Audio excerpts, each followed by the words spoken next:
Welcome to Block 1 2024. To start off, I want to talk about some things that we find useful in our quilt making. The first thing is your thread. We like Orfil. Orfil thread has 1,500, I think, yards on it. It's very thin, and so it helps you to get a more accurate 1/4 inch. I wanted to show, if you're doing the batik one, I would probably use a white thread on it. And if you're doing the reproduction, a tan or a gray would be a nice color to use. This particular spool of Orfil pieced 4 shop samples last year. So the Orfil lasts a long time. So make sure you use a high quality thread and not something you buy at the big box stores for 5 spools for $1. You need a good pair of snips. I like these OmniGrid snips. They're very sharp. They get right into cutting your seams when you need to. Snip your seams, but they snip the threads extremely well also. You need a nice sharp blade in your rotary cutter. So if you haven't changed your blade recently, go ahead and change out your blade. You need a marking tool of some kind because we mark a diagonal seam on several of our blocks. This is a water-soluble marker. It's one of my favorites. You need silk pins, and silk pins come in a variety. This particular little container, if I can get into it here,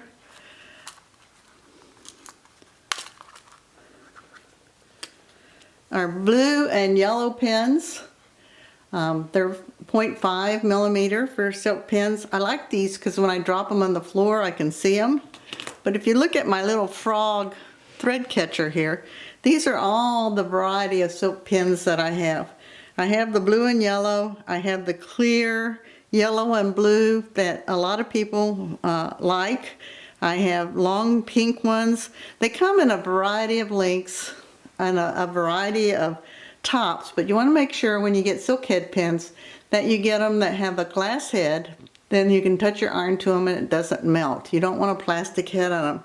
And if you're wondering where you can get all of these things, we have them all at the shop. So you don't have to go out and search for good quality tools to use in your quilting. We have them all available for you at the shop.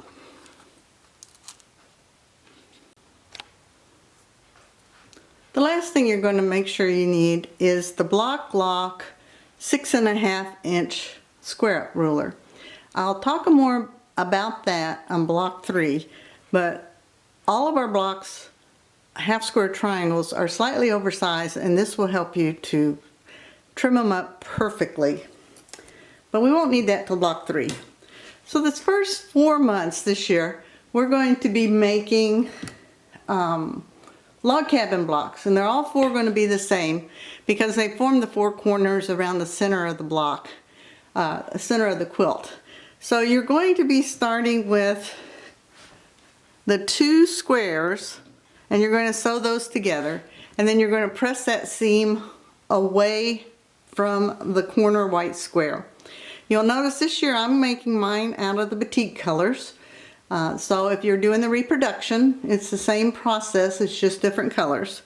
And then after you sew these 2 together, you're going to sew this one on top.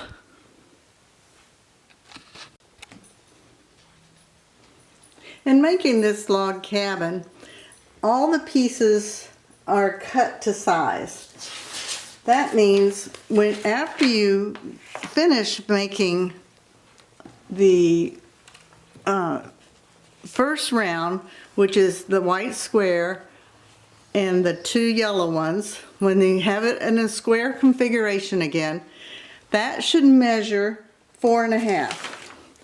Now I tried to help you out on your directions in that these numbers to the side of the picture tell you what size the square should be after you add both letters to the block. So after both B's are added, this block should measure 4.5 inches. This is a wonderful way to start this year because it's going to teach you more accuracy in your 1/4 inch seam. If your block is smaller than 4.5 inches, that means your seams are too big. You're taking up too much space in those seams, in those 1/4 inch seams.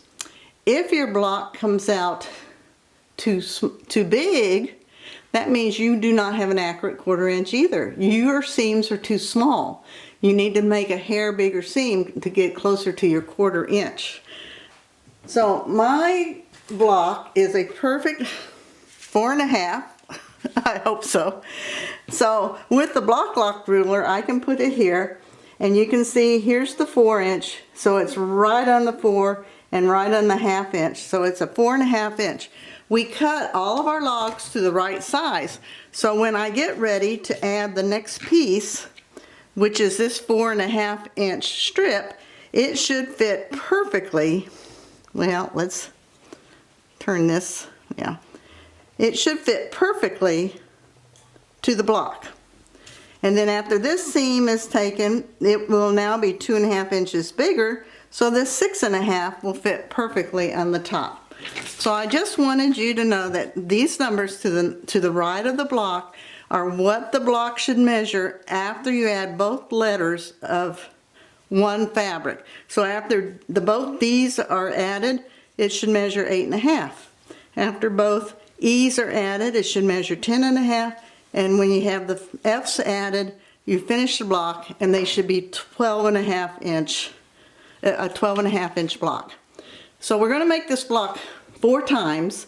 So months 1 through 4 are going to be all the log cabin, and this is your chance to start really perfecting those 1/4 inch seams this year for later on blocks that also should measure 12.5 when we finish.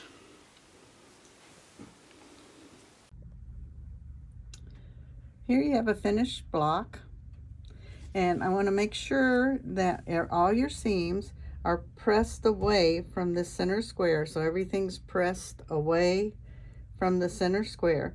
And as you go along, be sure to trim all the little bits that are on the outside edge so your block is nice and clean when you get it finished.